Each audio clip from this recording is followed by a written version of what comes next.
சத்துவமான சத்தியங்கள்.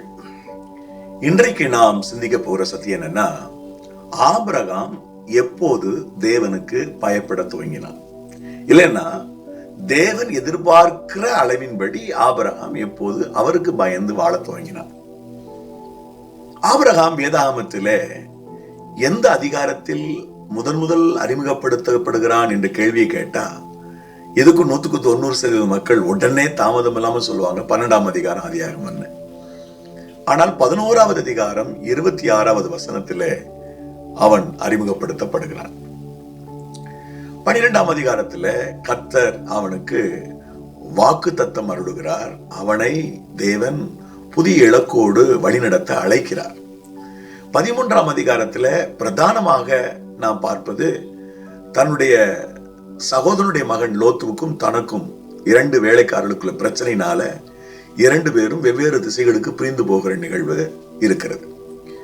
14ஆம் அதிகாரத்துக்கு நீங்க வந்தீங்கன்னா, அங்கே ஆபிரகாம் லோத்துக்கு ஆதரவாக சோதோம் கோமரா கொள்ளையிட்டு செல்கிற அந்த பெரும்படையை பின்னுக்கு துரத்தி சென்று கொள்ளையிட்டு திரும்புகிறார். அந்த நிகழ்வு தன்னுடைய சகோதரன் மகனாகிய லோத்துவுக்காக ஆபிரகாம் செய்த செயல்கள் அங்கே சொல்லப்படுகிறது. ஆதியாகமம் 15 அதிகாரத்துல தேவன் மீண்டும் ஆபிரகாமுக்கு வாக்கு கொடுத்து அவனை பலப்படுத்தி பின் சந்ததிகளை குறித்து பேசுகிறார். 16ஆம் அதிகாரம் முழுசும் நாம் தெரிந்திருக்கிறபடி அது ஆகார் சம்பந்தப்பட்ட விடயங்கள். ஆகாரை திருமணம் செய்து கொள்வதும் அதன் பிறகு ஆகார் கோவித்து கொண்டு வனாந்தரத்துக்கு போற நிகழ்வுகள் அங்கே இருக்கிறது. 17ஆம் அதிகாரத்துல சர்வ வல்லமையுள்ள தேவனாக ஆபிரகாமுக்கு தேவன் தரிசனம் கொடுத்து 100 வயதிலே குழந்தை பிறக்கும் என்ற வாக்குத்தத்தை மருளி அவனை உற்சாகப்படுத்துகிறார். 18ஆம் அதிகாரத்துக்கு நீங்க வந்தீங்கன்னா, அங்கே தூதர்களை ஆபிரகாமும் சாராலும் உபசரிக்கிற முறையும், அதைத் தொடர்ந்து சொதோம் கோமராவிற்காக லோத்துவிற்காக திறப்பிலே ஆபிரகாம் நிற்கிற நிகழ்வும் அந்த 18ஆம் அதிகாரத்திலே பார்க்கிறோம். 19ஆம் அதிகாரம் முழுமைக்கும் நாம் லோத்துவை குறித்து தான் வாசிக்க முடியும்.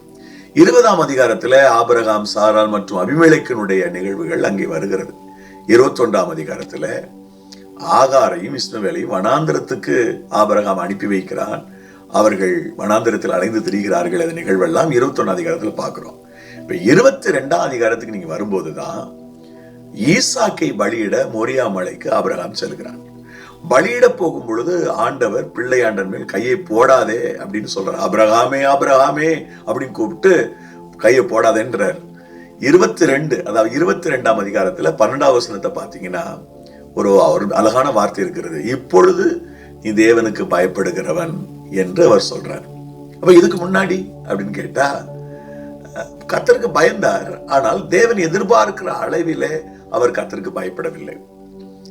பிரியமானவர்களே, சங்கீத புத்தகம் 34:9 நீங்க வாசித்து பாத்தீங்கன்னா, கர்த்தருடைய பரிசுத்தவான்களே நீங்கள் அவருக்கு பயந்திருங்கள், அவருக்கு பயந்தவர்களுக்கு குறையில்லைன்னு வாசிக்க முடியும். இந்த ஆபிரகாமுடைய லைஃப்ல இதன் பிறகு, அதாவது ஆதியாகமம் 22:12க்கு பிறகு நீங்க கூர்ந்து கவனித்தால் 24ஆம் அதிகாரம் ஆதியாகமம் 1 வசனத்துல இதன் பிறகு சகல காரியத்திலும் ஆபிரகாமை கர்த்தர் ஆசீர்வதித்தார்னு எழுதியிருக்கு.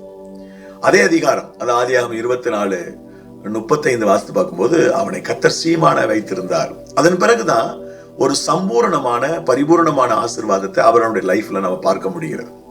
முன்னாடி அவனை கர்த்தர் ஆசீர்வதிக்கலையான்னு கேட்டா ஆசீர்வதித்தார். ஆனால் கர்த்தருக்கு பயப்படுகிற பயம் என்கிற போது தேவன் எதிர்பார்க்கிற அந்த அளவிலே வளரவில்லை என்பதைத்தான் அது நமக்கு சுட்டி காண்பிக்கிறது. அதாவது ஆதியாகமம் 16ஆம் அதிகாரத்தை நீங்க பார்க்கும்போது, நாம் கூர்ந்து கவனிக்கும் போது அங்கே அவருக்கு போதிய வெளிச்சம் இல்லை வாழ்க்கை குறித்து. சங்கீதம் 25வது அதிகாரம் 12 மற்றும் 14 வசனங்களை வாசிக்கும் போது கர்த்தருக்கு பயந்தவர்களிடத்தில் அவருடைய ரகசியம் இருக்கிறது என்று ஒரு வசனமும், கர்த்தருக்கு பயந்தவர்களுக்கு அவர் வழியை காட்டுகிற வசனமும் அங்கே எழுதப்பட்டிருக்கிறது. அப்படின்னா ஆகார திருமணம் செய்வது பெர்ஃபெக்ட் வில்லா என்றால் அதை அறிந்து கொள்ளக்கூடிய அளவுக்கு அவர் போதிய கர்த்தருக்கு பயப்படுகிற பயத்திலே போதிய அளவிலே வளரவில்லை என்று பொருள் என்று நான் கருதுகிறேன். என்ன மனைவி சொன்னதை கேட்டுட்டு உடனே அவர் செயல்பட்டார். கொஞ்சம் காத்திருந்திருக்க வேண்டும்.